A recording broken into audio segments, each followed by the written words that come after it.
The school bell rang loudly through the hallway, but inside the chemistry lab, time seemed frozen. The new teacher stood silently before a group of restless seniors, her calm posture a stark contrast to the chaos brewing in the back of the room. Her name was Ms. Carter, and she had joined just 2 days ago. No one knew much about her, except that she spoke little and carried herself with quiet discipline, something that immediately drew attention from both the respectful and the reckless, but among those reckless few was Derek, the self-proclaimed king of the seniors, tall, arrogant, and used to being feared. He'd made a habit of tormenting every new teacher who came through the school, enjoying the power it gave him. Today, he had his eyes set on Ms. Carter. "Hey, teach," Derek called out with a mocking grin as she wrote on the board. "You sure you know what you're doing? Looks like you're shaking already." The class chuckled, sensing a storm about to break.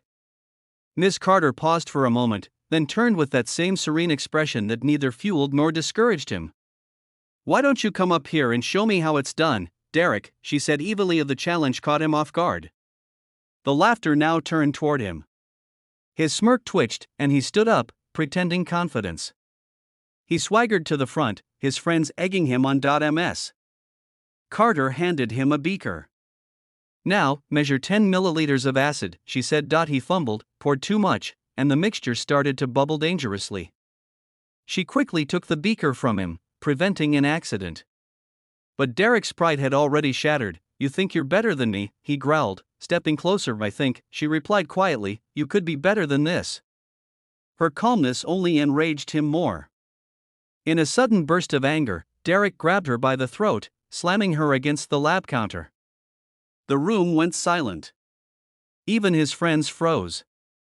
No one expected him to actually do it. For a second, her expression didn't change, no fear, no panic. Only an unsettling stillness in her eyes, like she had seen far worse. Then, in one swift, precise motion, she twisted her body, grabbed his wrist, and flipped him over the table. The thud echoed across the lab as Derek crashed to the floor, gasping for breath. The class gasped. Miss Carter stood tall, composed, as though nothing had happened. "Everyone out," she said firmly. "Now." No one argued.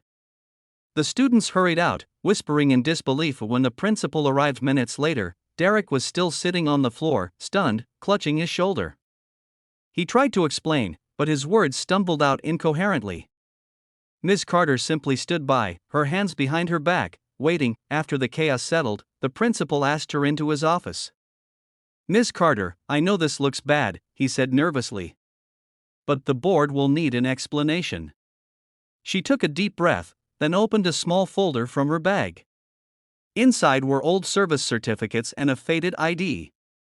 The principal's eyes widened. "You were," he began. "Yes," she said softly. "Military training officer. 12 years. For a moment, silence filled the office. Then she added, "I didn't join this school to fight, sir. I joined to teach discipline, not through fear, but respect." Word spread like wildfire. The next day, the same students who laughed at her walked into class quietly, heads low. Derek wasn't there. He had been suspended, but before leaving, he'd told his friends, "Don't mess with her. She could have broken my neck, but she didn't." Days passed, and the class slowly began to change. Ms. Carter's lessons went beyond chemistry. She taught them about self-control, courage, and respect, lessons that went far deeper than the textbooks ever could. One day, Derek returned. The silence was heavy as he walked up to her desk. "I wanted to say, sorry," he muttered. Ms. Carter looked at him for a long moment, then nodded. "You've got strength, Derek," she said. "Use it to protect, not to hurt." That moment changed him. Over time, the same boy who once bullied others became one of her best helpers in class, even standing up for others when trouble started.